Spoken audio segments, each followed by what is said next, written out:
Same thing. Yeah. Last one. Okay. So you spend your life doing journalism in the form of newspaper media, right? And a lot of the journalism that people watch today is more digital. It's Right. more maybe in the form of videos or maybe on their phones. So Twitter or something.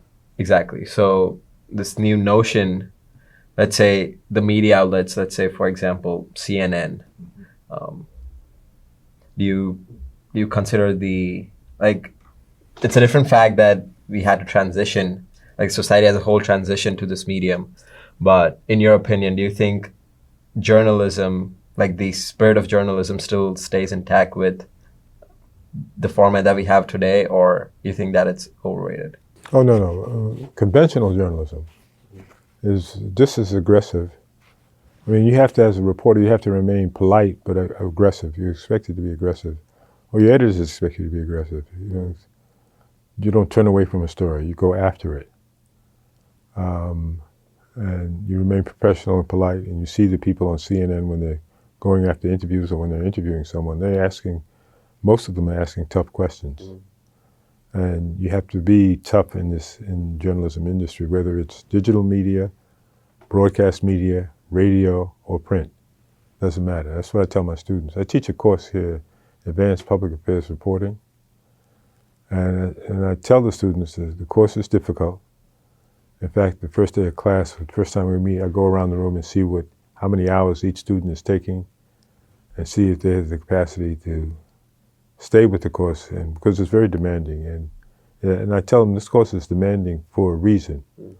When you come out of here, when you graduate from this course, particularly if you pass this course, you'll be able to go into any newsroom anywhere in the world, and whether it's digital media, print media, broadcast, or radio, and begin putting together your own beat.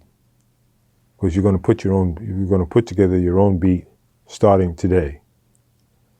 All right, and you will know how to do it, and I'll be with you all along the way. And don't complain. Oh, a lot of them read the syllabus. I've had students tell me they read the syllabus and cried. Literally. And I said, you have to be kidding. He said, no, I'm not. None of the boys admitted to crying, but some of the women did in the class. And she said, the one who admitted to me that she cried, or volunteered to me that she cried, I said, what were you crying about? She said, I didn't think I could do it. And I said, here's the end of the semester and you've done it. So now you know what you're capable of doing. And you're prepared to do it in any news medium at all. And that's my goal, yeah. That you can do anything, anywhere you want to. I said, when you're hired at a place, I said, you don't want to be sitting around at your desk waiting for some editor to assign you some old press conference or something stupid to cover, because he's bored or she's bored and they don't know what to do with you. You want to go out and start creating your own beat immediately and getting your own stories. You want to be a self-starter, because if you're not a self-starter in journalism, you're not going anywhere. You'll be assigned to weekend nights or do obituaries. So to avoid that, you need to be a self-starter. You need to go after your own stories. If you're not curious, then you shouldn't be in journalism, because you need an insatiable curiosity that keeps you going from one story to the next. Right. Right, or even if you're on one beat, you just keep going after the next story. Right, and you see the next story, and you know how to get to it, and you go after it. Right, and as soon as that story is published, broadcast, put on digital media, whatever, you're on to the next story. And that's how you will be a success in this industry. So, as I tell all the students, I said, so you find this course demanding. All of you can pass it if you stay with it and you don't procrastinate. Because if you procrastinate, you will really create a lot of problems for yourself, particularly when we get to doing the major project at the end of the semester.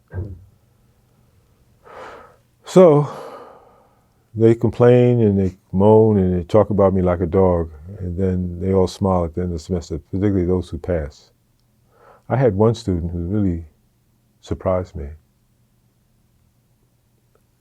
he failed, which is not unknown. Many number of students fail advanced public affairs reporting. He took it with me the very next semester, and he got an A. And that wiped out the failing grade. Right. I didn't know you could do that. I was early in my time here, I didn't know you could do that. I was wondering why he was taking, because he had the opportunity to take it with other professors. Why was he taking it again with me? He already failed with me. And something about that semester that he failed, he wasn't getting it together, whatever was going on with him. But the next semester, he was on it. And he was really on it. Every paper he turned in got an A. So I was quite impressed with that. And now and then I come across his byline. And he's doing very, very good work. Very good work, yeah.